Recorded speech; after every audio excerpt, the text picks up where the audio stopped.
hindi po siya pasok sa inyong qualifying period. So meaning, hindi nyo po magagamit yung nulog ng employer nyo noong March 2024 hanggang 2023. Kasi po magsisimula makikredit ang hulog ngayong April 2024 to March 2025.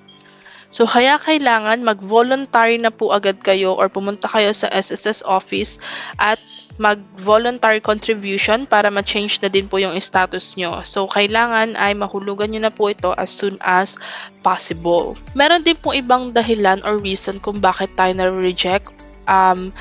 Ayun po ay dahil na malapit ng inyong semester of contingency or malapit na po kayong manganak.